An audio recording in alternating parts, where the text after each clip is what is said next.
Justice Park, there has been a ongoing problem there with vandalism and issues down in the park. It's kind of down and hidden out of the way. The security cameras would provide us with hopefully a deterrent so that in future years we can do additional improvements to Justice Park with the band shell and other things to really make that a showplace for Oil City. The electric posts are, I'm not an electrician, so excuse me, this is going to be rough, but have you ever been camping?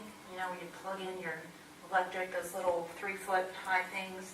These are removable posts that can be put in when we have an event for vendors to be able to plug in and make it easier access and be able to move the vendors around the park a little bit more. Right now, they're all really congested towards the front end because that's where all the electric is. So that will help our public works guys when they're trying to set up for events down at the park. May I ask you something? Yes. Under the security cameras, and I don't know, I can't remember now how much, you have talked to the Justice Park Advisory Council or whatever they were? Yes, Because they did have a bid on it. Yes, they're the ones who proposed that project. Okay. Their initial estimate that they gave me was about $17,000. And then when we add in, I think it's 2 or 3 of those electric posts, it's another couple thousand to do those. So we're kind of combining those two ideas into one project for Justice Park. The Main Street program, currently Main Street has a facade grant program which works in conjunction with the city's low interest facade loan program, but it's only for front facades. The money they receive for that grant can only be used for the front. We have a lot of places in Oil City where the backs of the buildings are visible, the side of the building needs to be repointed or cleaned or painted. This money, along with some additional funding that Main Street has received, would make a nice little pot to help some of the businesses make improvements to the other sides for other structures. The rental code enforcement, we're allowed to use cdbg funds for code enforcement activities. It can be used for salary and benefits. The idea behind this would be able to provide 50 to 60% of a person. That would focus specifically on the rental inspections, getting our rental housing up to standard. The firemen are doing the rental inspections, but with every inspection they do, it's 5 or 6 steps of follow-up that need to happen. And that all falls on the code office, so it's a large burden for them. So we're able to get them a little additional manpower to focus on that.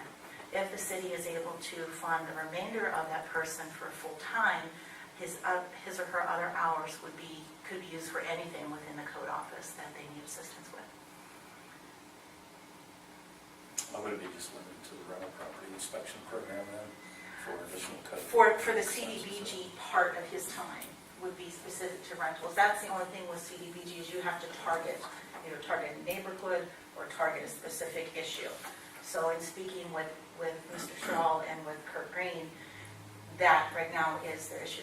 They're doing a lot of the inspections, but the follow-up is lagging because they just don't have the manpower. Well, yeah, there's probably a lot of administrative work and stuff too for that. The question I guess I have on whether this direct this to area for you or Kurt is here, but would the intent be to increase the part-time person to full-time, or would we need to, out of the general fund, come up with another $30,000 for that office?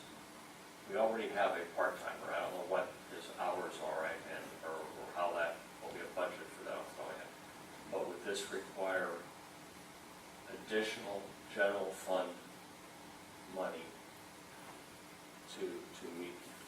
Well, that's what I want to look at when we get further into the budgeting process. Are we going to end up looking at just trying to make this work with another part-time or are we approving something that's going to commit us to a general fund increase of $30,000? Not at this time. Okay. No, with because this- hire another part-time person. And this can always be amended. Right. It's easier to ask for permission and then to take it back than to try to get permission Okay. later on. I personally just need to really think ahead about where we're going with the development. Well, So, so- I just, But it's kind of coupled with a reduction in clearance.